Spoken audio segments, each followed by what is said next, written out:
Hello বন্ধুরা, সবাই কেমন আছো? আশা করি সবাই খুব খুব ভালো আছো। আমার নতুন একটি ব্লগে সবাইকে ওয়েলকাম। এখানে দেখতেই পাচ্ছ দিনটা ছিল সানডে, আমি চিকেন রান্না করছি। আর এই যে এইভাবে চিকেন করলে মনে হয় তোমরাও প্রেমে পড়ে যাবে। এই চিকেনটা এইভাবে করলে তোমরা, আমার রিকোয়েস্ট থাকলে সবাই একটু বানিয়ে খেও। আর এই চিকেনটা যে প্রসেসে করছি প্লিজ সবাই একটুখানি ট্রাই করো। কিচ্ছু না, জাস্ট বাড়িতে যেরকম মশলা থাকে আমাদের প্রত্যেক দিনকার সেইভাবেই, হ্যাঁ এত সুন্দর টেস্টি হয় কি বলবো। যাই হোক, এখানে আমি বাড়িতে সারা দিন অনেক কাজ করে এখানে আমি ফাইনালি রান্না করতে ঢুকেছি, কারণ সেদিনকে আমাদের বাড়িতে গেস্ট আসতো। আর আমার না রান্না করতে খুব খুব ভালো লাগে, জানো তো।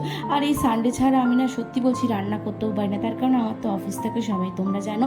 এরপর আমি মাংসটাকে ভালো করে কষিয়ে সুন্দর করে একটা কালার দিয়েছি, রেগুলার যা মশলা দিই তাই দিয়ে কিন্তু, হ্যাঁ। আর সেদিনকে আমাদের বাড়িতে না প্রচুর লোক এসেছিলো। আস্তে আস্তে সব ভিডিও ফুটেজগুলো তোমাদেরকে দেখাবো।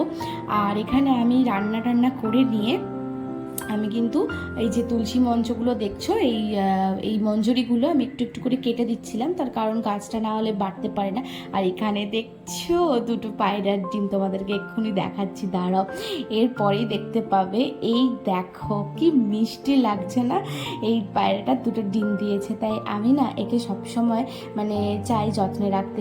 নেক্সট দেখা হচ্ছে নেক্সট ব্লগে, এখন টাটা।